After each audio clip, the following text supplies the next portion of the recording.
The Medicae officer aboard the Emperor's Will had seen death in every conceivable form across 3 decades of service. He had witnessed soldiers reduced to ash by plasma fire, watched viral bombing transform entire populations into liquefied biomass, observed the slow cellular collapse of radiation poisoning. None of it prepared him for what emerged from the lower decks during the ship's passage through the warp near the Eye of Terror. The first infected crewman arrived at the infirmary complaining of minor symptoms. A persistent cough, slight fever, nothing that warranted serious concern. Within 2 hours, the man's skin had taken on a greenish pallor and began weeping thick pustules that smelled of rotted meat and sweetness. Within 4 hours, his internal organs had begun to liquefy while he remained conscious, alert, and paradoxically cheerful about his transformation. Within 6 hours, he was dead, though his corpse continued moving for another 3 days, spreading the infection to 17 others before being incinerated. The Medicae officer spent his final lucid moments recording his observations before the contagion claimed him as well. His notes described something that defied every principle of biological science, a disease that seemed to possess intelligence, purpose, malevolent creativity beyond anything natural evolution could produce. He understood in those final moments that what ravaged his ship originated not from any world or laboratory, but from something far older and infinitely more terrible. He had witnessed one of Nurgle's gifts carefully crafted in the depths of the warp, designed not merely to kill, but to transform, corrupt, and ultimately claim souls for the plague god's eternal garden. The creation of Nurgle's plagues begins in a realm beyond mortal comprehension, deep within the immaterium, where the laws of reality bend to the whims of the chaos gods. At the heart of the garden of Nurgle stands the blighted mansion of misery and mirth, an impossible structure of rotted timbers and crumbling stone that somehow remains eternally sturdy at its foundations. The mansion defies architectural logic, its rooms extending in dimensions that make mockery of physical space, its corridors winding through areas that should not exist. Within the central chamber of this decrepit palace sits Nurgle's greatest treasure and most terrible tool, the cauldron. The vessel itself represents a cosmic impossibility, large enough to contain all the oceans of all the worlds in the galaxy, yet somehow contained within a single room. Its surface bears the corruption of countless millennia, black iron crusted with verdigris and rust, pitted with holes that leak noxious fluids yet never seem to empty the vast reservoir within. The liquid contents bubble and churn with eternal fermentation, releasing vapours that would instantly kill any mortal who breathed them, though to Nurgle and his attendant plague-bearers the stench represents the sweetest perfume. The plague. God himself tends his cauldron with the dedication of a master craftsman perfecting his art. Unlike his brother gods who delegate much of their work to lieutenants and servants, Nurgle takes personal joy in the act of creation. He stands before the massive vessel, his bloated form dwarfing even the great unclean ones who attend him, stirring the putrid mixture with a ladle the size of a battle cruiser. Each stir of that cosmic spoon sends ripples through reality itself, waves of entropy and corruption radiating outward through the warp. His movements appear almost gentle, patient, the careful attention of a grandfather preparing a special meal for beloved grandchildren. Yet every motion carries the weight of cosmic malevolence, each bubble rising from the cauldron's depths bringing forth new horrors to inflict upon the material realm. Around Nurgle, host upon host of plague-bearers stand in endless ranks, their single eyes fixed upon their master's work. They chant in sonorous monotone, keeping count of diseases created, souls claimed, infections spread across the galaxy. The sound drowns out the creaking of rotted floorboards and the scrape of the ladle against iron, so eternal in its monotony that mortal minds would fracture simply from hearing it. Yet to Nurgle the counting represents sacred music, the rhythm of his work, the heartbeat of decay itself. The ingredients for Nurgle's plagues come from sources as diverse as they are horrifying. The garden itself provides much of the raw material, a realm that spans distances beyond measurement, containing every form of rot, corruption, and disease ever conceived. Twisted vegetation grows in impossible profusion, trees bearing fruit of virulent toxins, flowers that bloom with spores capable of inducing madness or mutation.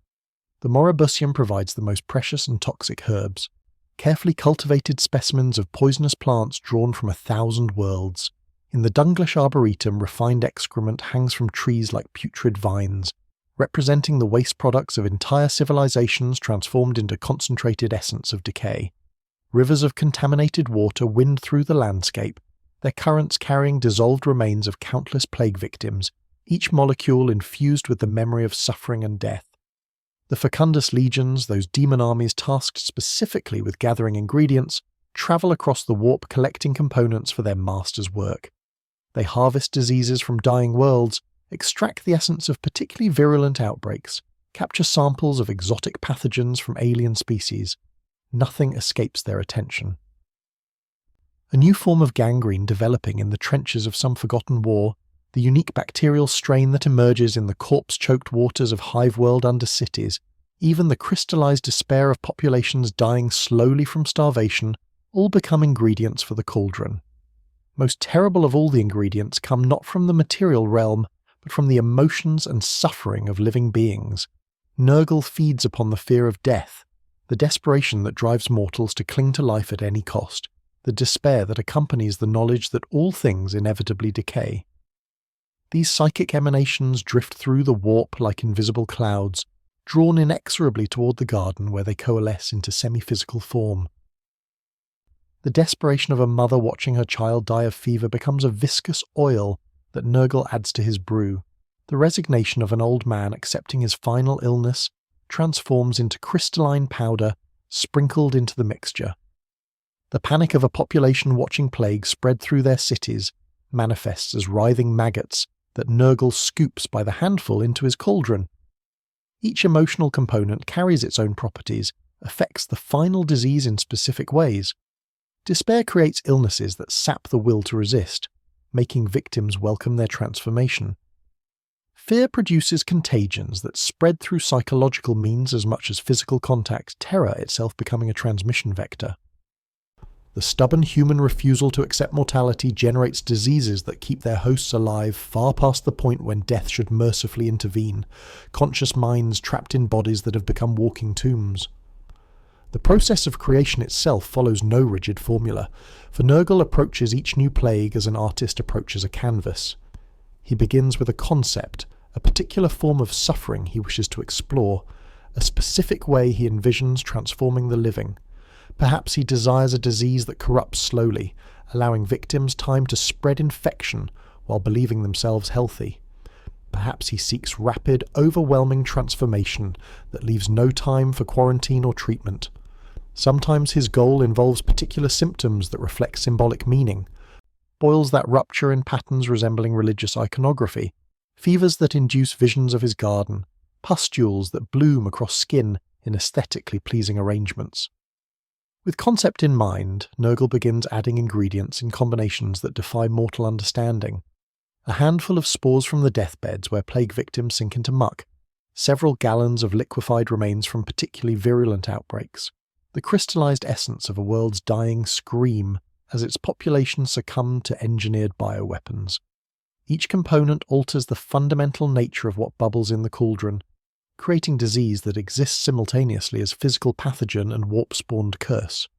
The mixture must simmer for periods that have no meaning in real space, time flowing differently in the garden than in the material universe. What might seem hours to Nurgle could represent centuries of fermentation from a mortal perspective, or vice versa. During this brewing period, the protoplague develops its own quasi-sentience. Fragments of Nurgle's will imprinted upon the disease itself. It learns to adapt, to overcome biological defenses, to seek out the particular weaknesses of its intended victims. The longer it brews, the more sophisticated it becomes, approaching something almost alive in its ability to respond to challenges.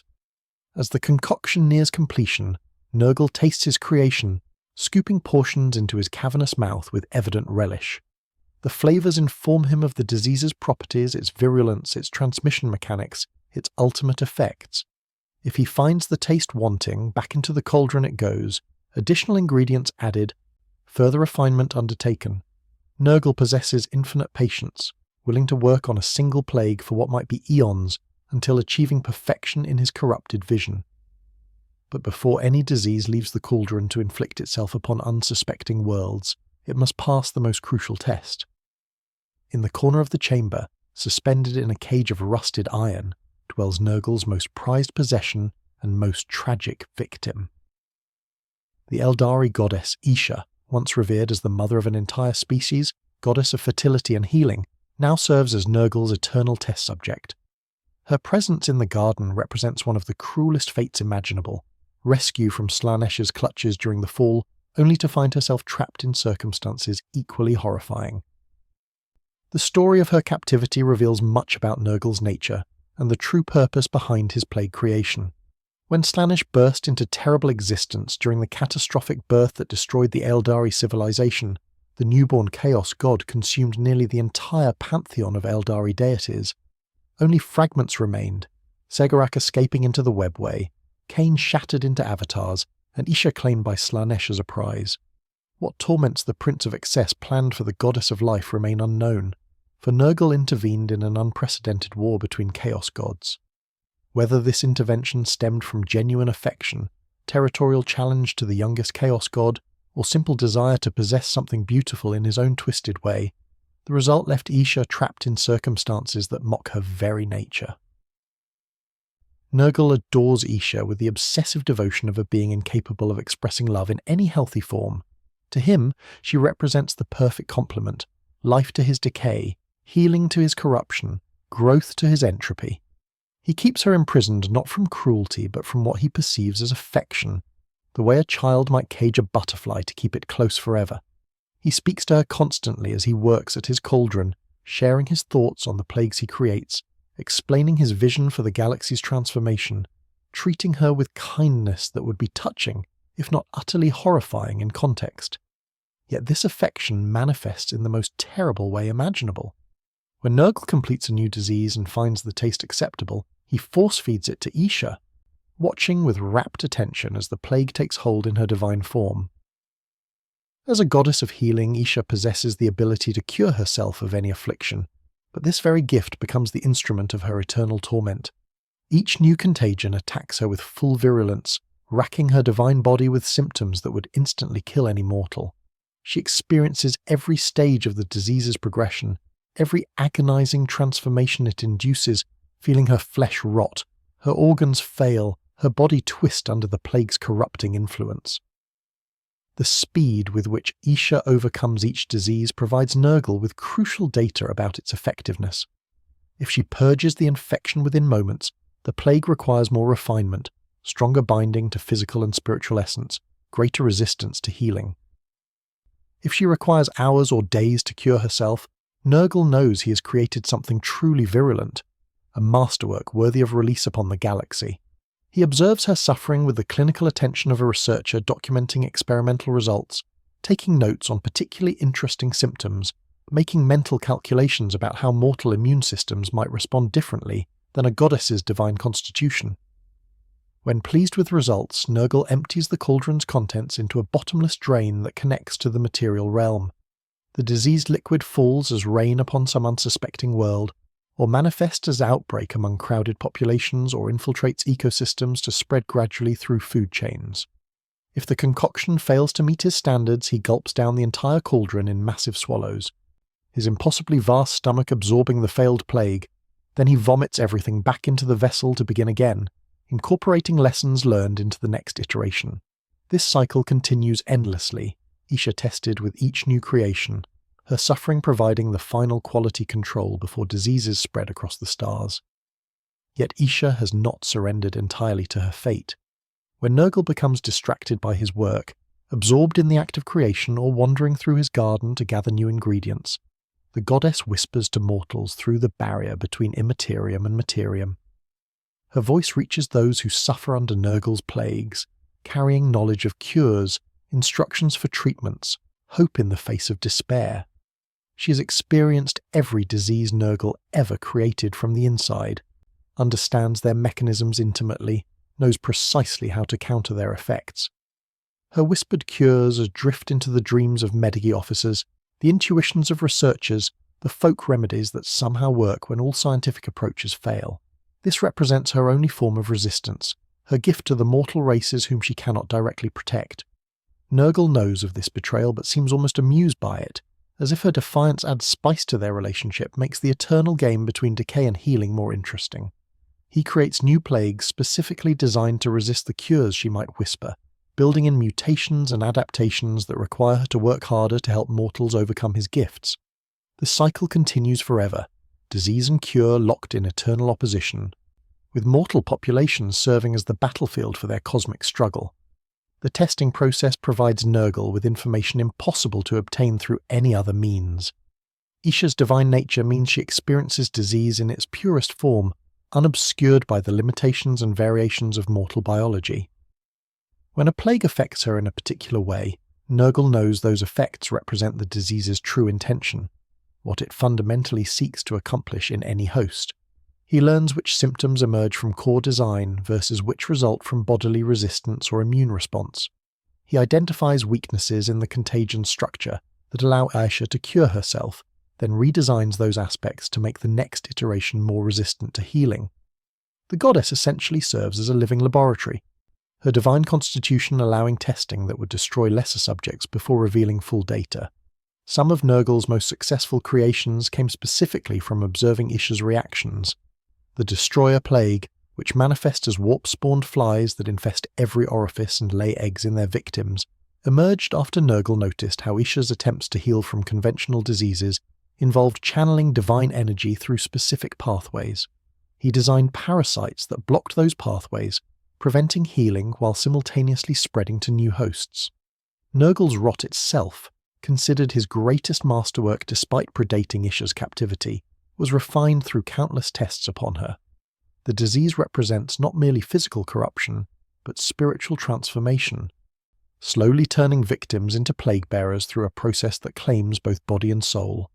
The longer someone resists the rot, fighting against transformation with their will alone, the more powerful a demon they become once conversion completes. Isha provided crucial data for perfecting this aspect, her divine essence showing Nurgle exactly how spiritual corruption needed to intertwine with physical symptoms to create unbreakable binding. The walking pox, which transforms living humans into conscious undead poxwalkers, trapped helplessly in their own rotting corpses, came from observing how Isha's consciousness remained pristine even when her body suffered catastrophic corruption. Nurgle sought to replicate that nightmarish awareness in mortal victims, creating plague that killed the body while trapping the soul in flesh that refused to acknowledge death. The doubt worm, which spreads through mental infection rather than physical contact, emerged after Nurgle noticed how Isha's faith and divine nature protected her against certain types of corruption. He designed a disease specifically targeting that faith, exploiting doubt and despair as transmission vectors, proving that even conviction itself could become vulnerable to his gifts. The true horror of Nurgle's plague creation lies not in any single disease, but in his approach to the art itself. He does not create randomly or chaotically. Every plague serves a purpose, fulfills a role in his grand design, advances his vision for how the galaxy should exist. The Fecundus legions gather ingredients with systematic precision. The Infecticus legions carry new diseases as harbingers, establishing infection before greater virulence follows. The Pathogenous legions represent disease fully bloomed, the perfect expression of illness made manifest. The Epidemic legions spread outward to ensure initial outbreaks explode into rampaging pandemics. The Rot legions focus on decay itself, breaking down everything they encounter to swell Nurgle's power. Each legion operates according to specific principles derived from the nature of disease itself, the progression from exposure through infection to epidemic to endemic presence. Nurgle's organizational structure mirrors the life cycle of pathogens, his armies functioning like immune systems in reverse, not defending against disease but spreading it with terrifying efficiency. The plagues themselves follow patterns that reflect deep understanding of how life struggles against death. Some diseases work slowly, allowing hosts to spread infection before symptoms manifest, ensuring maximum transmission before quarantine measures can contain outbreak. Others strike with overwhelming speed, demonstrating Nurgle's power through sheer destructive force, leaving entire populations dead before help can arrive. Certain contagions target specific species or populations, designed with particular weaknesses in mind, whether biological susceptibilities of human physiology or cultural practices that facilitate transmission. The most sophisticated plagues adapt in real time, responding to treatment attempts by mutating around countermeasures, learning from each death to become more effective against survivors. This adaptability stems partly from warp-based nature of the diseases, which exist simultaneously as physical pathogens and spiritual entities, allowing them to respond to challenges with quasi-intelligence. When a medica discovers an effective treatment, the plague itself perceives that discovery through connections to the warp, then alters its structure to render the cure ineffective. This creates a devastating cycle, where each successful treatment actually accelerates the disease's evolution, making it deadlier to those who survive initial waves. The psychological component of Nurgle's plagues often proves as devastating as their physical effects. Many of his creations induce specific mental states in their victims, emotions and thoughts that align with the plague god's nature and purpose. Some generate overwhelming despair, crushing hope and replacing it with resignation to inevitable death. This despair itself becomes infectious, spreading through communities faster than the physical disease, destroying morale and will to resist before bodies begin to fail. Other plagues induce false euphoria, making victims believe their corruption represents blessing rather than curse, leading them to willingly spread infection to others. The most insidious diseases combine physical and psychological effects, using bodily suffering to break down mental resistance, then exploiting that broken state to implant loyalty to Nurgle directly into victims' minds. By the time death approaches, many infected genuinely thank Grandfather Nurgle for his gifts, viewing their transformation as enlightenment rather than destruction. This psychological warfare serves multiple purposes in Nurgle's grand strategy. It prevents organized resistance by destroying communities from within, turning neighbors against each other as some embrace infection, while others flee in horror.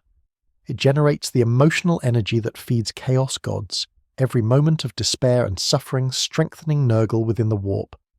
Most importantly, it creates new followers, mortals so broken by plague that they willingly pledge themselves to the plague god's service, becoming vectors for future infections. The Death Guard Legion represents the ultimate expression of this transformation.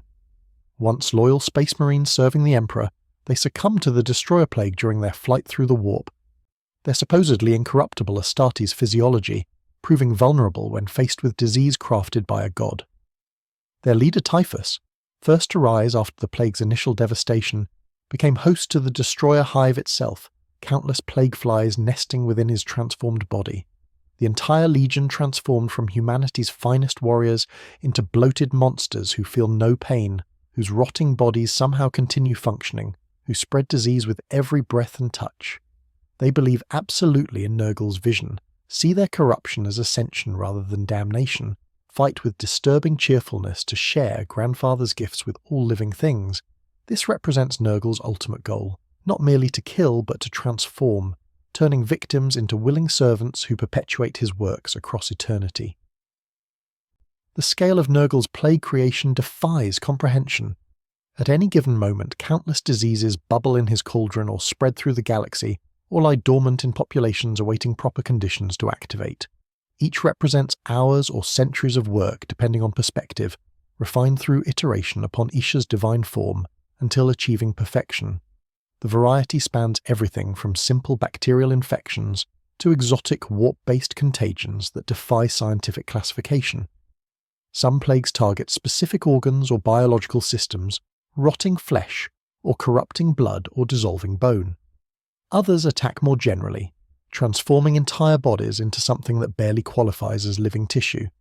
The most terrible diseases combine multiple approaches, attacking on physical, psychological and spiritual levels simultaneously, leaving nothing of the original victim intact by the time transformation completes. Nurgle catalogues every creation with meticulous care, his plague-bearer servants counting and categorizing each new disease, maintaining records that span the eternity of his existence. 7 remains his sacred number, built into the structure of his forces and the organization of his realm, yet the actual count of plagues he has created extends beyond mortal capacity to comprehend. When asked about his greatest creation, Nurgle consistently points to Nurgle's rot despite millennia of effort to surpass it. This original masterwork represents the perfect disease in his view, simultaneously physical corruption and spiritual transformation, contagious beyond measure, yet also selective in its ultimate effects. capable of claiming entire populations while ensuring the strongest become his demon servants. Everything he creates since seeks to replicate or exceed the rot's perfection, yet somehow that original inspiration remains unsurpassed.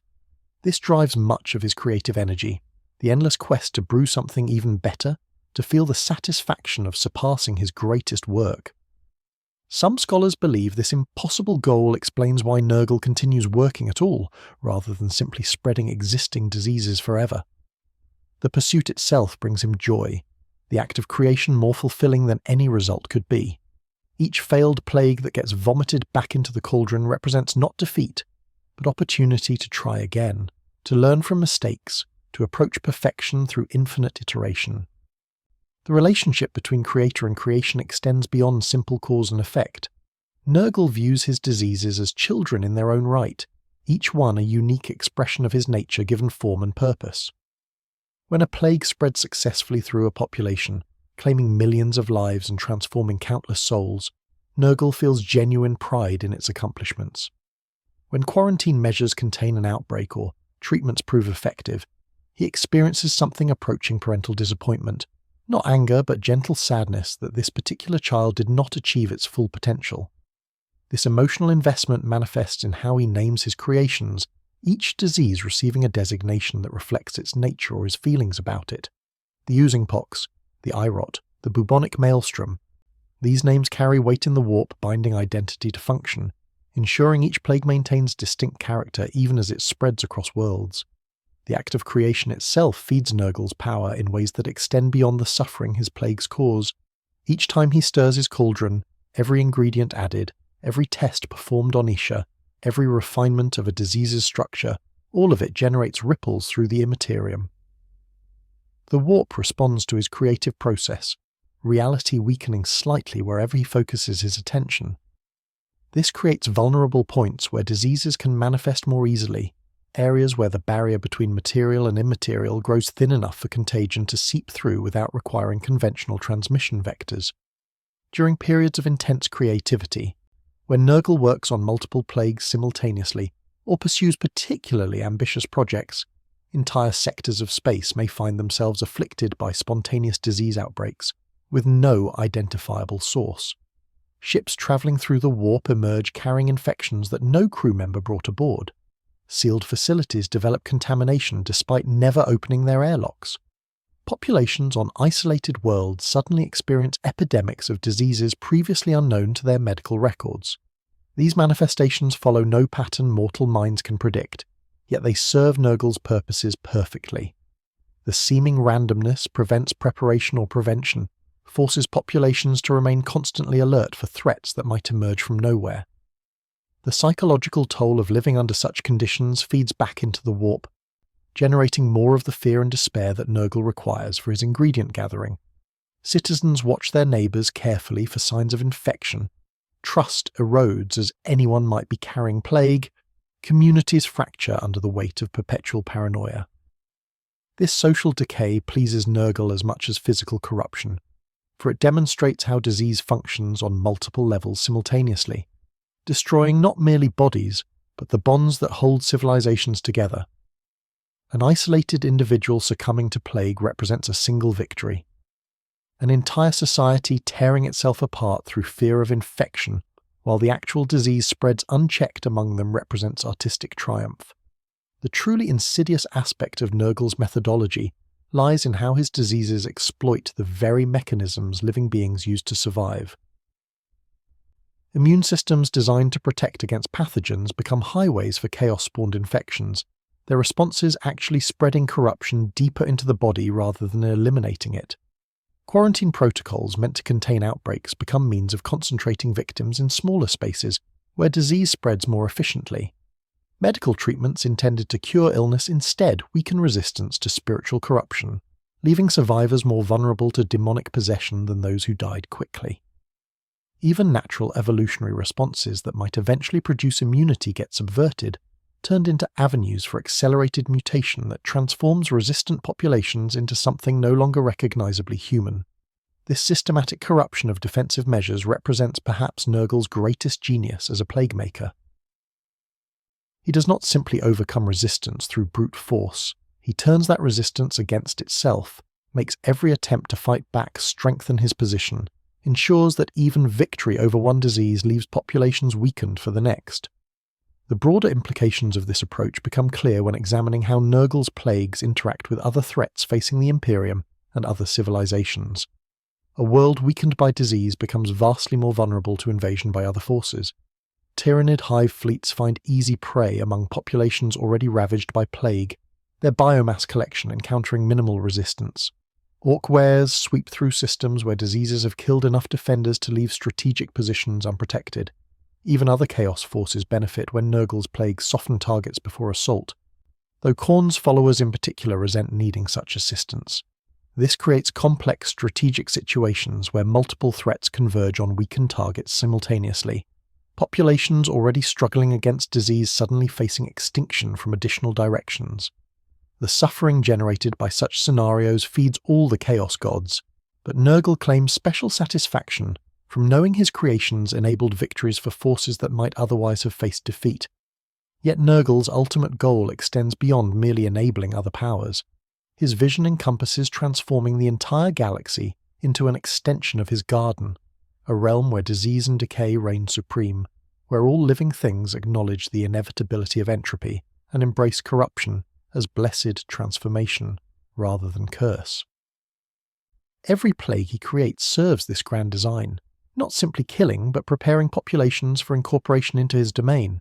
The psychological conditioning inflicted by his diseases gradually shifts mortal perception, wearing down resistance to chaos, opening minds to the possibility that Nurgle's gifts might offer relief from suffering rather than causing it. After enough exposure to plague, after watching enough friends and family succumb, after experiencing enough personal affliction, even the most stalwart defenders of faith and reason begin to question whether resistance serves any purpose. In that moment of doubt, Nurgle's whispers find purchase, his promises of acceptance and belonging take root, and another soul moves closer to pledging itself to grandfather's service. The question of why Nurgle's plagues prove so difficult to cure ultimately stems from their fundamental nature. They exist simultaneously in physical and spiritual dimensions, requiring treatment that addresses both aspects to achieve lasting effect. A medici might successfully destroy the physical pathogen using conventional means, eliminating every trace of bacteria or virus from a patient's body, only to watch infection return within hours because the spiritual component remained untouched. Conversely, psychers attempting to purge warp-based corruption might cleanse a victim's soul only to find the physical disease immediately reinfecting them through residual contagion in their environment. Only treatments that address both dimensions simultaneously stand any chance of true success, and such comprehensive cures remain vanishingly rare. Isha's whispered knowledge helps bridge this gap, her understanding of both healing magic and disease structure, allowing her to guide mortals toward effective countermeasures. Yet even her interventions face limitations, for Nurgle constantly adapts his creations to resist the cures she provides. Each whispered treatment works brilliantly against the specific disease it targets, but Nurgle learns from its success, incorporates defenses against similar approaches into his next plague, forcing Isha to devise entirely new methodologies to help future victims. This endless arms race between decay and healing, between Nurgle's creative malevolence and Isha's determined resistance, defines the cosmic struggle playing out across every infected world. Neither side can achieve permanent victory, for both draw upon eternal wellsprings of power. Nurgle's nature as manifestation of entropy means he will exist as long as physical matter deteriorates, and living things eventually die. Isha's divine essence as goddess of life and healing means she persists as long as any spark of vitality remains in the universe, as long as any living thing fights to survive against decay. Their conflict transcends any individual plague or cure, representing fundamental opposition between forces that have shaped reality since the universe's birth. Mortal populations caught in the middle of this cosmic war suffer beyond description, their bodies serving as battlegrounds where decay and healing wage eternal struggle. Their lives reduced to test cases for determining which principle will triumph in each specific instance. Most die, for Nurgle's power currently waxes strong, while Isha remains imprisoned and weakened. But some survive, guided by her whispers, their recovery representing small victories for life against the inevitability of death. The Medici officer who documented his ship's infection in those final lucid hours never learned the full truth of what killed him. He died believing himself victim of some exotic Xenos bioweapon, or perhaps warp-spawned mutation, the reality that his suffering served as data point in an eternal god's experimental process, that his plague emerged from a cauldron stirred by a being older than human civilization, that his death contributed to refining diseases meant to eventually consume the entire galaxy. All of this remained mercifully unknown to him. Perhaps such ignorance represents the only mercy Nurgle's victims ever receive, dying without understanding the cosmic horror their suffering feeds, passing into whatever lies beyond without comprehending that even their souls might become ingredients for future plagues. The true terror of Nurgle's plague creation lies not in any specific disease, no matter how virulent or horrifying its symptoms, but in the systematic nature of the process, the patient methodical craftsmanship applied to maximizing suffering, the eternal commitment to perfecting corruption and decay. Against such dedication, backed by infinite time and cosmic power, mortal resistance seems futile, yet still populations fight to survive, still medici officers study diseases seeking cures. Still Aisha whispers her knowledge through the barrier between realms, refusing to abandon mortals despite her own eternal torment. And somewhere in the depths of Nurgle's garden, another ingredient drops into the cauldron as Grandfather Nurgle stirs his latest creation, preparing the next plague to spread across the stars. The transformation of Callous Typhon into Typhus, herald of Nurgle and host of the Destroyer Hive, stands as perhaps the most complete demonstration of how Nurgle's plagues function, not merely as weapons but as tools of total corruption. The Death Guard Legion, once numbered among the Emperor's most resilient space marines, possessed genetic modifications specifically designed to resist toxins and diseases. Their enhanced physiology could filter out poisons that would kill normal humans within seconds. Their augmented immune systems capable of fighting off infections that no conventional medicine could cure. These abilities made them ideal troops for warfare in the most hostile environments imaginable, dropping onto toxic death worlds where even the air itself represented a biological weapon. Yet when they encountered the Destroyer Plague in the warp, all those vaunted defences proved worse than useless. They became the mechanism of their own damnation. The betrayal began with Typhon himself, then first captain of the Death Guard and secretly sworn to Nurgle's service long before his legion turned traitor.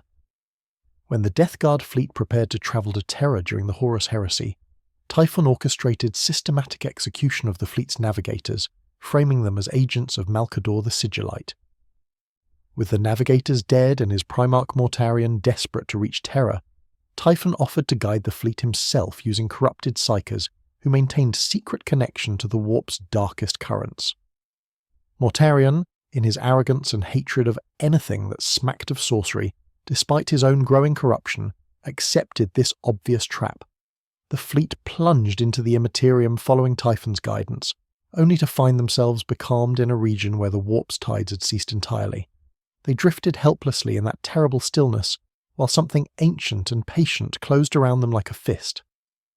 The Destroyer Plague manifested first as devil flies emerging from nowhere, buzzing through the thickening miasma that filled each warship, despite sealed bulkheads and atmospheric recyclers running at maximum capacity. The insects appeared spontaneously in sealed chambers, materialized inside helmets despite no breach in armor, crawled from the mouths and eyes of corpses that had been dead for hours. Where they bit at the Death Guard, flesh turned to suppurating jelly. The demon venom in their stings caused mortal tissue to blossom into hard new growths. Bellies distended as internal organs liquefied and reformed into something no longer recognizably human. Eyes ran like cracked eggs, the vitreous fluid streaming down cheeks while the sockets filled with writhing maggots. Most horrifying of all, the Space Marines' legendary resilience to disease and toxins prevented them from simply dying. Their enhanced physiology fought desperately to overcome the infection, regenerating damaged tissue even as the plague corrupted it, maintaining consciousness even as bodies transformed into walking nightmares. They remained aware through every stage of transformation, feeling their flesh rot from within, while unable to succumb to the mercy of death. Nurgle had designed this plague specifically to exploit their greatest strength, turning resilience into torture, making their transhuman endurance the source of suffering beyond anything baseline humans could experience. For days, weeks, perhaps centuries depending on perspective within the becalmed warp, The Death Guard suffered agonies that would have killed normal mortals within hours. They begged for death, screamed for release, prayed to gods they had abandoned for salvation that never came. Mortarion himself watched his legion rot before his eyes, unable to help them, his own body beginning to succumb to the infection. In that moment of ultimate desperation, Nurgle extended his offer. Surrender, pledge loyalty to the plague god, embrace the corruption willingly, and the pain would transform into something else. Not healing, not cure, but acceptance. The anguish would remain, but they would no longer experience it as suffering. They would become vessels for disease rather than victims of it, spreading plagues rather than dying from them. One by one, the Death Guard accepted. They had no choice. Even Mortarion, that proud figure who had once scorned all gods and refused all masters save the Emperor, found himself broken by the plague and forced to pledge himself to Nurgle to save what remained of his legion. But Typhon received special reward for orchestrating this grand corruption. As the last Death Guard accepted Nurgle's bargain, as their screams of agony transformed into groans of resignation, and then disturbing laughter, Typhon absorbed the full concentrated power of the Destroyer Plague itself. His body swelled grotesquely, expanding far beyond even the massive frame of a Space Marine in Terminator armor. His skin and armor bonded into single corrupted mass, ceramite and flesh becoming indistinguishable as they merged. Great pestilential funnels of bone burst from his back and torso, hollow chimneys through which thousands upon thousands of Nurgle's demon flies poured. The insects gnawed him from the inside out continuously, their mandibles scraping against the interior of his hollowed form, yet he felt no pain. Instead, the sensation brought him pleasure. The constant consumption of his flesh paradoxically sustaining him, transforming him into a living hive that existed in perpetual state of destruction and regeneration. Typhon died in that moment of transformation. Typhus was born, herald of Nurgle, host of the Destroyer Hive, first among the Plague Marines and most blessed of all the Death Guard. The bone funnels coughed black decay as demon flies regurgitated psychic energies through what remained of their herald's body, creating miasma of corruption that killed everything within range while sustaining Typhus himself. He had become a walking plague vector, spreading the Destroyer Plague wherever he travelled, his very presence sufficient to bring death to entire populations. The nature of the Destroyer Plague itself reveals much about why Nurgle's diseases prove so impossible to cure. The infection exists simultaneously in multiple states, manifesting as physical pathogen that can be isolated under microscopes, yet also existing as warp-spawned curse that defies all scientific analysis. Medici attempting to study samples find the disease changing its structure between observations, adapting to whatever containment measures they employ, sometimes appearing as virus, sometimes as bacteria, sometimes as fungal spores or parasitic worms, shifting form as if consciously evading categorization. The physical symptoms represent only surface manifestation of deeper spiritual corruption. Victims find their souls slowly drawn into the warp, even while their bodies remain technically alive, existing in liminal state between material and immaterial existence. This dual nature makes treatment fundamentally impossible using conventional means. Antibiotics might kill the physical component only to have it regenerate from the spiritual infection. Psychic purification might cleanse the soul only to find the body immediately reinfected by residual physical pathogens. Only treatments that address both aspects simultaneously stand any chance of success, and such comprehensive approaches remain vanishingly rare. Even when discovered, the Destroyer Plague adapts quickly, incorporating defenses against whatever methodology succeeded previously into its structure for future infections. Typhus has spent the 10 millennia since his transformation spreading the Destroyer Plague across the galaxy with methodical dedication. His plague fleet, led by the ancient warship Terminus Est, appears throughout Imperial space carrying infection to worlds that believe themselves safe behind defense networks and quarantine protocols. He approaches targets with patience that seems almost tender, studying populations before releasing plagues tailored specifically to exploit their particular vulnerabilities. Agricultural worlds find their crops infested with spores that spread through harvest and distribution networks. Hive worlds discover infections breeding in the recycled air of their overcrowded lower levels. Fortress worlds watch helplessly as their vaunted defenses prove worthless against enemies that materialize inside sealed bunkers, carried by demon flies that ignore physical barriers. The zombie plague typhus unleashed on Hydra Minoris demonstrates his creative application of Nurgle's gifts. Rather than simply killing the population, he crafted variation of the destroyer plague that transformed corpses into ambulatory vectors for further infection.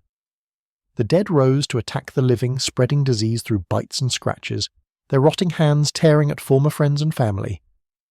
The resultant quarantine trapped 23 billion uninfected citizens alongside a rising tide of undead, forcing them to either fight endless waves of former compatriots or succumb and join the shambling hordes themselves. No cure existed. No defense proved effective. The infection spread through simple physical contact, turning victims into carriers within hours, reanimating corpses within minutes of death. Imperial authorities could only watch from orbit as an entire civilization devoured itself from within. The scope of Typhus's devastation extends beyond simple body counts. He turned entire populations of multiple worlds into plague bearers, transforming billions of human souls into demons loyal to Nurgle. The shrine world of Jonah's world felt a carefully orchestrated pandemic that his forces spent months preparing, seeding multiple diseases that interacted in ways no single pathogen could achieve alone. The planet Florins lost its entire male population to the Red Flux, a gender-specific plague that demonstrated how Nurgle's diseases could be tailored to affect only certain biological categories, leaving survivors to face slow extinction as their civilization collapsed from inability to reproduce. Each of these atrocities represents Typhus faithfully executing Nurgle's will, spreading corruption across the Imperium one infected world at a time. He views himself as a liberator rather than destroyer, bringing Grandfather Nurgle's gifts to populations that do not yet understand they need them. The screams of his victims sound to his corrupted perception, like expressions of gratitude, their dying gasps transformed by his warped senses into prayers of thanksgiving. This complete inversion of reality, this transformation of obvious evil into perceived benevolence, characterizes how all of Nurgle's most devoted servants experience their work. They genuinely believe they offer salvation rather than damnation. Yet even the Destroyer Plague, for all its virulence and Typhus's dedicated efforts to spread it, represents only one weapon in Nurgle's vast arsenal. Nurgle's rot itself remains his acknowledged masterwork, the disease by which all others are judged, the benchmark of perfection he has never surpassed despite eternal efforts. Unlike the Destroyer Plague, which focuses primarily on physical corruption, Nurgle's rot attacks simultaneously on all levels of existence, spiritual and material, psychological and biological, transforming victims into plague bearers through process that claims every aspect of their being. The disease begins with minor symptoms that victims might dismiss as common illness. Slight fever, persistent cough, skin lesions that appear harmless at first glance. But these initial manifestations mask deeper transformation already underway at cellular and spiritual levels.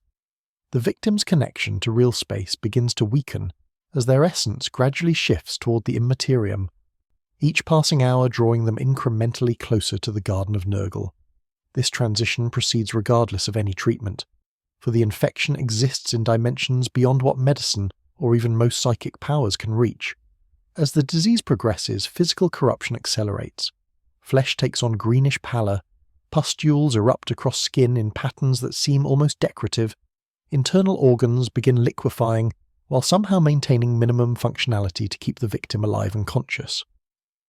But the true horror lies in the psychological transformation that accompanies physical deterioration. Victims find themselves experiencing strange emotions they cannot explain. Despair gives way to resignation. Resignation transforms into odd contentment. Contentment evolves into disturbing joy. They begin to see beauty in decay, to appreciate the aesthetic qualities of their own corruption. Rotting flesh becomes fascinating rather than horrifying. The stench of disease smells sweet. Other victims appear as potential converts rather than fellow sufferers, opportunities to share the gifts they themselves have received. This psychological conditioning represents the disease fundamentally rewriting their consciousness, altering their perception of reality to align with Nurgle's worldview. By the time the final transformation begins, most victims welcome it, having been so thoroughly corrupted that they can no longer conceive of resistance. The metamorphosis into Plaguebearer occurs in stages that would drive any witness mad to observe. The victim's form begins to dissolve, flesh running like wax while bones soften into something malleable. For excruciating hours or days depending on the individual's resistance, they exist in state of constant flux, neither entirely material nor fully demonic, suffering transformation that should by all logic be impossible within the physical universe. Their soul separates from their body yet remains connected, experiencing simultaneously the agony of physical dissolution and the ecstasy of spiritual rebirth into Nurgle's service. When the process completes, nothing remains of the original person.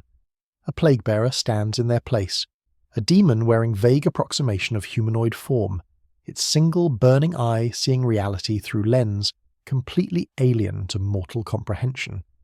The transformed being serves Nurgle with absolute loyalty, all memory of its former existence subsumed into single-minded dedication to counting and cataloguing the plague god's works. The most disturbing aspect of Nurgle's rot lies in how resistance affects the outcome. Those who fight against transformation, who maintain their will and identity longest, actually undergo more profound changes than those who surrender quickly. The disease seems to feed on their struggle, using their determination as fuel for deeper corruption. When their resistance finally breaks after weeks or months of fighting, the resulting plague-bearer emerges as something more powerful than lesser demons spawned from victims who accepted their fate immediately. The strongest-willed individuals become heralds of Nurgle, demon lords commanding entire Talibans of lesser plague-bearers, their former strength and character twisted into mockery of what they once were. This creates terrible incentive structure where fighting the disease leads to worse damnation than surrender. Yet surrender represents abandonment of everything that makes someone human. No cure exists. Isha herself, forced to endure Nurgle's rot countless times during her eternal testing, requires significant effort to purge it from her divine form. Mortal healers attempting to treat infected patients find themselves helpless before disease that operates on principles beyond their understanding. Psychic attempts to cleanse the soul often fail because the infection has already integrated too deeply into the victim's essence. Physical medicine proves useless against spiritual corruption. Even the most powerful antibiotics and antivirals cannot affect disease that exists primarily in the warp. The few successful treatments typically involve such extreme measures that the cure approaches the horror of the disease itself, destroying so much of the victim's physical body or spiritual essence that what survives barely qualifies as the same person. The Doubtworm represents another category of Nurgle's plagues entirely, demonstrating his capacity to create diseases that spread through vectors other than physical contact. This infection propagates through mental pathways, jumping from mind to mind through psychological vulnerability rather than biological transmission. The initial manifestation appears as simple doubt, the questioning of faith and certainty that affects everyone at some point. But this doubt carries infection with it, spreading through communities at the speed of thought, exploiting existing fears and insecurities to establish foothold in new hosts. Victims find themselves increasingly uncertain about everything they once held true. Faith in the Emperor wavers, trust in comrades erodes, even basic assumptions about reality become subject to question. This growing doubt creates psychological wounds through which the physical disease can enter. The spiritual infection manifesting as actual pathogen once sufficient uncertainty has weakened the victim's mental defenses. The Doubtworm's peculiar genius lies in its selectivity. It specifically targets those whose faith proves strongest, exploiting the very conviction that should protect them against chaos corruption. Space Marines with their gene seed connection to the Emperor prove immune not through strength, but because the disease cannot find purchase in minds literally carrying a fragment of the Emperor's essence. But ordinary humans, even those displaying absolute faith and devotion, remain vulnerable precisely because their certainty masks underlying doubts they refuse to acknowledge. The infection seeks out these hidden uncertainties, amplifies them into crippling questions, then uses the resulting psychological collapse as pathway into the victim's body and soul. Communities afflicted by the Doubtworm experience cascading breakdown of social cohesion. As more individuals succumb to uncertainty, their doubt spreads to those around them, creating exponential growth in infection rates. Survivors find themselves unable to trust anyone, wondering which neighbours have already been corrupted, questioning whether their own thoughts remain uncompromised. This paranoia itself serves the disease's purposes, generating more doubt and fear to sustain ongoing transmission. The physical symptoms when they manifest prove almost secondary to the psychological devastation, though no less horrifying for that. Victims develop plague zombie characteristics while retaining disturbing levels of awareness, conscious minds trapped in corrupted flesh, able to observe but not control as their bodies shamble forth to spread infection to others. The survivors who resist longest face the worst fate, watching their certainty dissolve piece by piece until nothing remains of their former identity except the knowledge that they once believed in something now forever lost. Treatment approaches that might work against other plagues prove counterproductive against the doubtworm. Attempting to strengthen faith through religious fervour only highlights existing doubts, making them more vulnerable to infection. Psychological counselling provides the disease with new uncertainties to exploit as therapists encourage patients to examine and question their beliefs. Even quarantine fails because the infection spreads through minds rather than bodies, jumping across sealed bulkheads and void shields as easily as through open air. Only total certainty offers protection, the kind of absolute conviction that admits no possibility of doubt or questioning. Such perfect faith exists rarely even among the Imperium's most devoted servants, making the doubtworm devastating against populations that pride themselves on their loyalty and belief. The walking pox creates horror through different mechanism entirely, transforming victims into conscious undead poxwalkers who experience every moment of their own corruption while remaining unable to control their actions. The infection kills its host quickly, within hours of exposure, shutting down vital organs and stopping the heart. But death provides no release. The corpse rises within minutes, animated by Nurgle's power, flesh already beginning to rot yet somehow maintaining cohesion and mobility. Inside this shambling form, the victim's consciousness remains intact, trapped and helpless, forced to watch through eyes they cannot close as their dead body lurches toward the living. They feel the hunger that drives poxwalkers to attack and consume, experience the urge to spread infection to others, yet possess no ability to resist these compulsions. Their personality, their memories, their sense of self, all remain perfectly preserved within a corpse that serves as eternal prison. They scream constantly inside their own minds, but no sound emerges from throats that no longer function. They plead desperately for someone to destroy them, but their bodies continue fighting with mindless determination against anyone who tries. This represents perhaps the cruelest fate Nurgle can inflict, transforming death itself from release into beginning of eternal torment. The walking pox spreads with terrifying efficiency because it turns its victims into vectors immediately upon death. Living humans trying to survive in infected zones face constant assault from growing hordes of poxwalkers, former friends and family who shamble toward them with arms outstretched, their corrupted bodies degrading further with each passing hour yet never quite deteriorating enough to cease functioning. A single scratch from a poxwalker's festering hands transmits the infection. One bite guarantees transformation. Even indirect contact with fluids leaking from rotting bodies can carry sufficient pathogen load to begin infection. Quarantine proves nearly impossible because the disease respects no barrier, spreading through any opening, transmitted by airborne spores released from decomposing flesh, carried by flies that feast on the walking dead and then land on the living. Populations affected by the walking pox face grim mathematics of inevitable extinction. Each death adds another enemy to the hordes hunting survivors. Each day reduces the number of living while increasing the count of undead. No one can survive indefinitely without food, water, rest, yet the poxwalkers never tire, never stop hunting, their dead bodies requiring no sustenance beyond the compulsion Nurgle's power provides. Eventually, everyone succumbs, everyone joins the shambling masses, everyone experiences the horror of becoming a conscious corpse, serving the plague god whether they wish to or not. These specific plagues, the Destroyer Plague, Nurgle's Rot, the Doubtworm, the Walking Pox, represent only a fraction of the diseases Nurgle has crafted over the eons. Each demonstrates different aspect of his creative approach, different way that corruption can manifest and spread. The bone rack invented by the Great Unclean One Kugath attacks skeletal structure specifically, dissolving bones from within until victims collapse into puddles of flesh that remain horrifyingly alive and aware. The IROT targets visual organs, spreading blindness through populations before the actual lethal phase begins, leaving victims unable to see the doom approaching them. The oozing pox transforms flesh into constantly seeping wounds that never quite prove fatal, condemning victims to decades of suffering before their bodies finally fail. The plague that walks animates entire ecosystems, transforming vegetation and wildlife into disease vectors that make planets themselves hostile to human habitation.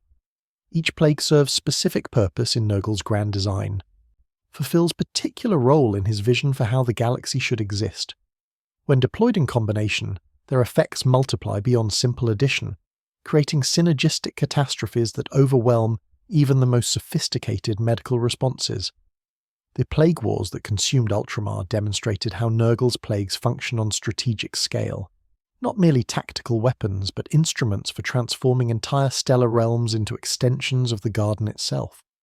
The campaign began long before the Death Guard's direct assault, with Nurgle seeding diseases throughout the Scourge stars, 3 systems adjacent to Ultramar that served as staging areas for the eventual invasion.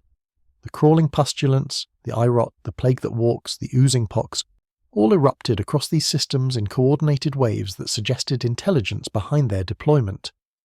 Defense forces found themselves overwhelmed not by a single catastrophic outbreak, but by dozens of different diseases attacking simultaneously, each requiring different treatment approaches, together consuming medical resources faster than they could be replenished. Imperial authorities struggled desperately to contain the spreading corruption, burning corpse mountains, quarantining infected populations, even resorting to exterminatus on worlds where contamination proved too complete to salvage. Yet every measure they took seemed to play into some larger plan, every victory temporary, every success ultimately revealing itself as step toward greater disaster. The diseases spread regardless of efforts to stop them, jumping through quarantine lines, manifesting spontaneously in supposedly secure locations, carried by refugees who showed no symptoms until after they had reached sanctuary among the uninfected. When the Great Rift tore reality and the Noctis Eterna plunged the galaxy into warp storms, Nurgle seized the opportunity to launch his full assault. Mortarion, demon primarch of the Death Guard, led the primary invasion force directly against Ultramar's core worlds. Typhus commanded the Plague Fleet, attacking outer systems and destroying the star forts that protected major shipping lanes. Kugath Plaguefather, perhaps Nurgle's most favoured Great and Clean One, manifested on the garden world of Ajax with demonic legions and a fragment of Nurgle's own cauldron.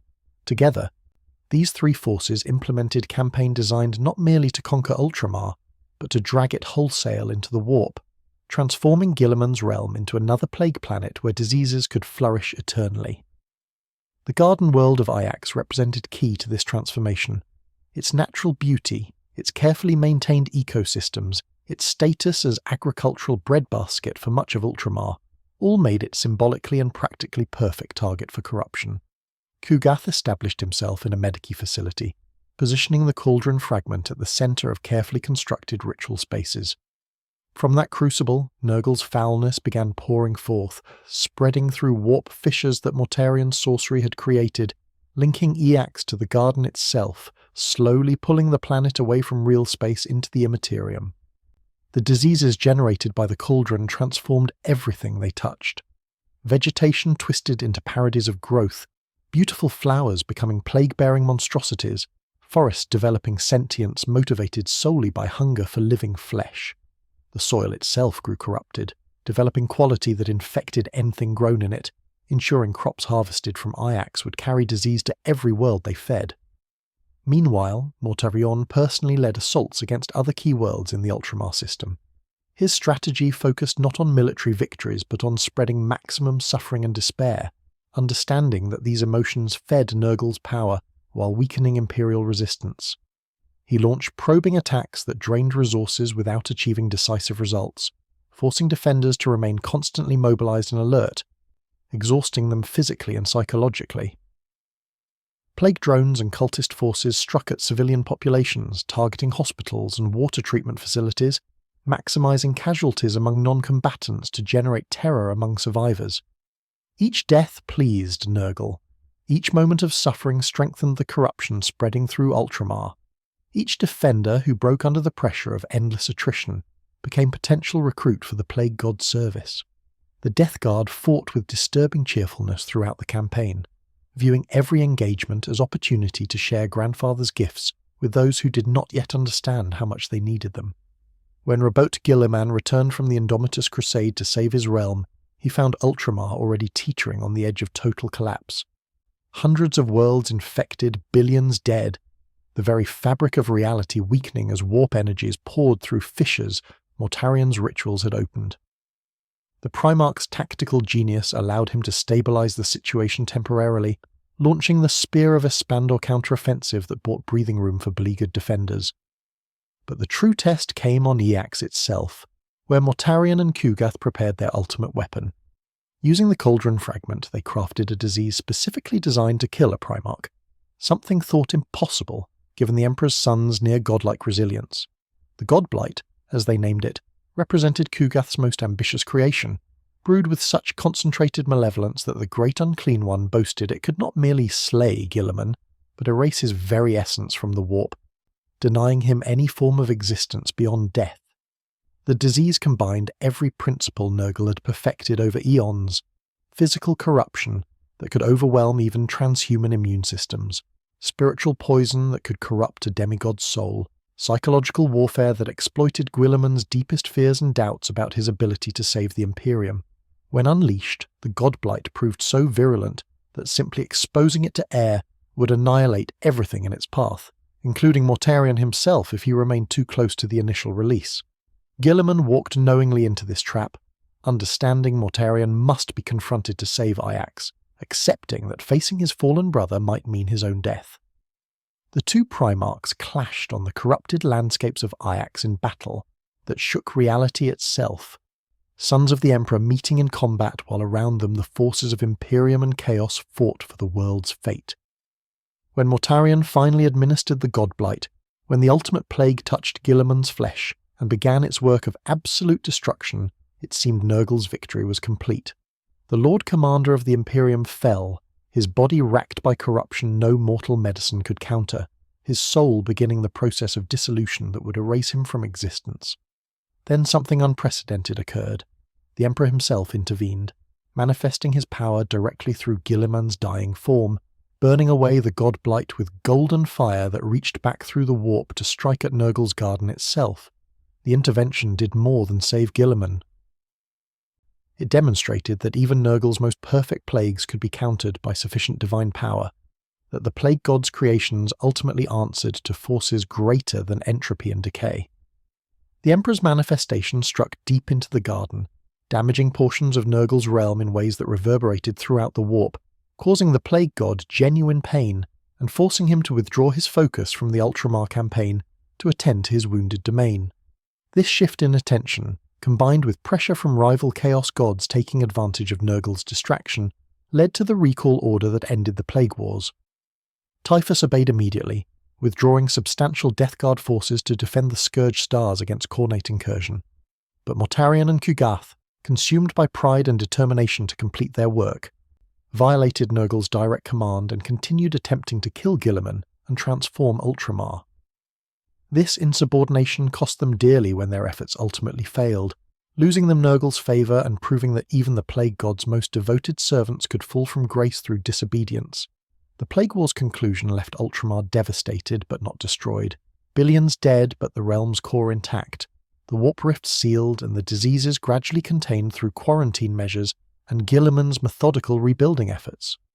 Yet the campaign demonstrated how close Nurgle came to achieving total victory, how near the Imperium came to losing one of its most important regions to corruption that would have been irreversible. The lessons learned proved sobering for Imperial strategists. No defense seemed adequate against plagues that manifested spontaneously through warp connection. No quarantine could contain diseases that spread through spiritual dimensions as much as physical contact.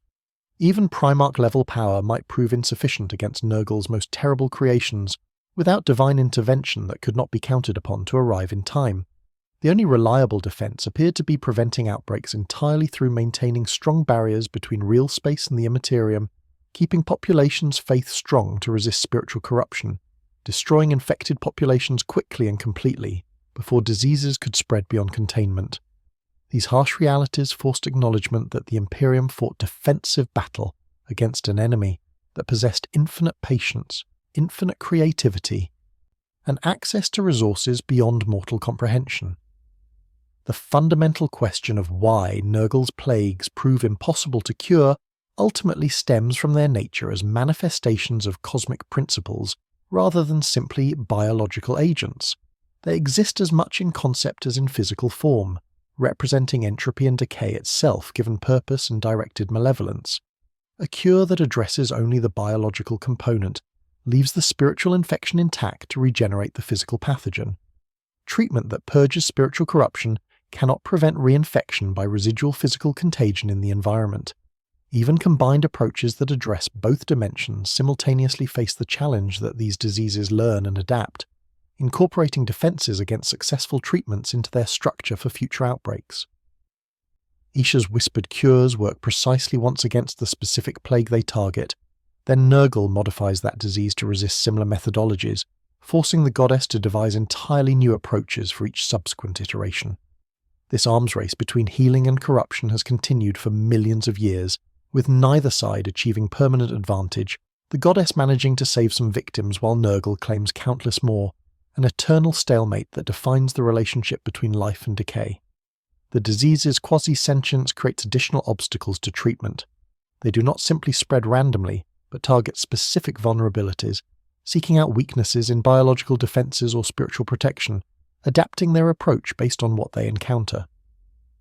A plague afflicting a population develops resistance to whatever treatments that population employs, sharing information through warp connection with other instances of the same disease across the galaxy. Medici officers discover to their horror that successful treatments used on one world prove ineffective when attempted elsewhere, as if the disease learned from its defeat and taught that knowledge to its distant cousins.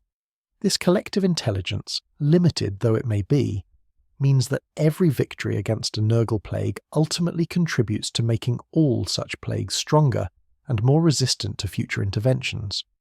The only way to prevent this learning would be to ensure no one ever survives infection to be cured, an approach that obviously serves Nurgle's purposes better than humanity's. The psychological component of many plagues adds another layer of difficulty to treatment. Victims who have been conditioned to see their corruption as blessing rather than curse actively resist cure, believing healers who try to help them actually seek to harm them.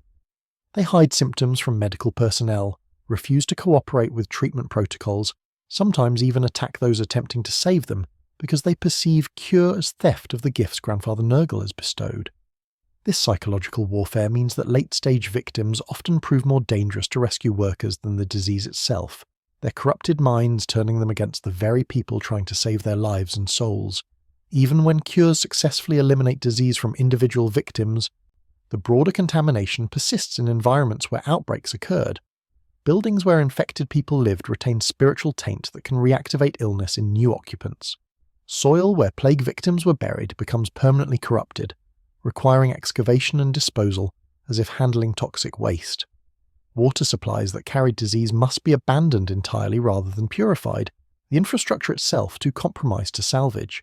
This environmental persistence means that successfully treating all current victims does not truly end an outbreak, merely pauses it until the lingering contamination finds new hosts. Entire worlds have been declared perdita, lost forever to corruption too deep to cleanse, their populations evacuated or exterminated depending on whether they show signs of infection. The planets themselves left as monuments to Nurgle's power and warnings about the impossibility of truly defeating his plagues. The Imperium maintains careful records of such worlds, ensuring no one accidentally rediscovers them centuries later and brings their ancient diseases back to the wider galaxy. Yet even these precautions sometimes fail.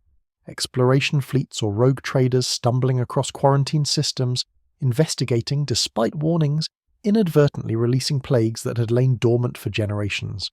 The broader strategic implications of Nurgle's plague-making reach far beyond immediate casualties. Each outbreak, whether successfully contained or not, consumes vast resources that might otherwise serve the Imperium's defense against other threats. Ships must be diverted to enforce quarantines. Guard regiments deployed to maintain order among panicking populations. Medical personnel and supplies rush to afflicted regions, leaving other areas vulnerable. The economic cost alone could bankrupt entire sectors, with trade routes disrupted, production facilities shut down, entire industries collapsing because key worlds become inaccessible due to contamination. The psychological toll proves equally devastating. Populations living in constant fear of infection, trust eroding as anyone might be a carrier, the social cohesion necessary for civilization gradually dissolving under pressure of perpetual paranoia.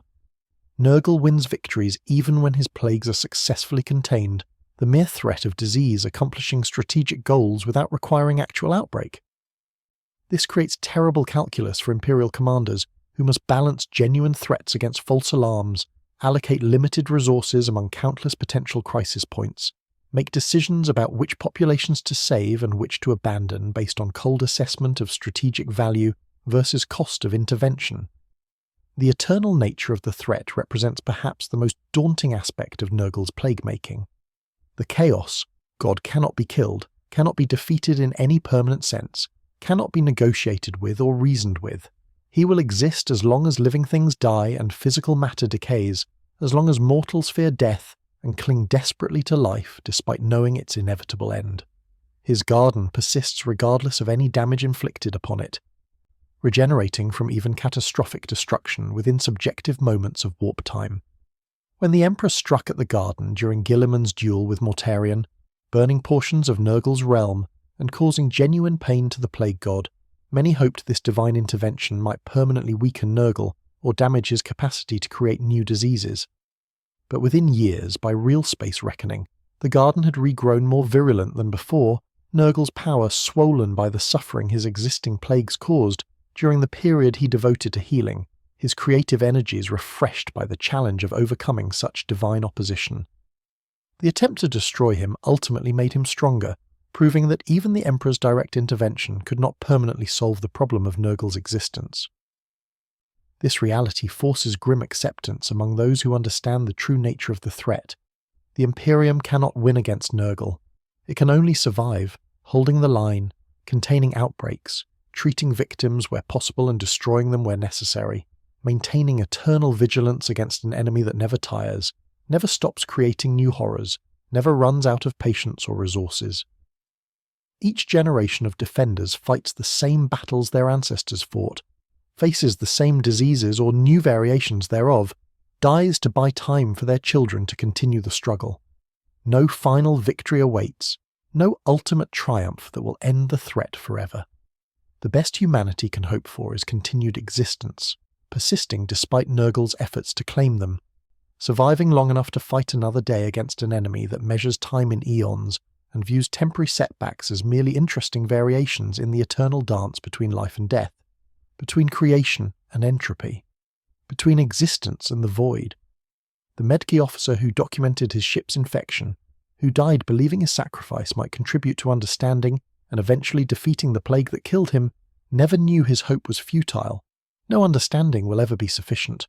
No medicine will ever prove adequate. Nurgle's plagues remain incurable not through any failure of mortal ingenuity or insufficiency of resources, but because they represent fundamental aspects of reality itself turned against living things. They embody entropy, the inevitable dissolution that awaits all organized matter, given intelligence and purpose by a malevolent consciousness older than human civilization. Against such opposition, survival represents victory. Each day that passes without succumbing to plague, each world that remains free of corruption, each soul that reaches death unconverted to Nurgle's service, all constitute triumphs against an enemy that by all logic should have claimed everything long ago. The fact that resistance continues at all, that populations still fight to save themselves and each other, that medic officers still study diseases seeking cures they know may never come, all of this defies the inevitability Nurgle represents. In that defiance lies humanity's true strength, not power to defeat the Plague God, but stubborn refusal to surrender, determination to keep fighting even when fighting seems pointless, commitment to saving lives even when death ultimately claims everyone. Perhaps this persistence itself offends Nurgle more than any disease cured or outbreak contained. Perhaps the real victory lies not in overcoming his plagues, but in refusing to accept that his victory is inevitable, maintaining hope and determination in the face of cosmic forces aligned against all life. Or perhaps Nurgle finds this resistance amusing, appreciates the eternal game of plague and cure, destruction and healing, enjoys the challenge that sentient life provides through their stubborn refusal to simply accept corruption and die. Either way, the cycle continues. In the garden, another ingredient drops into the cauldron. Isha screams as she endures another test, and across the galaxy someone somewhere coughs, feels a fever developing, notices strange discoloration on their skin, and wonders if this time the symptoms mean something more terrible than they dare imagine.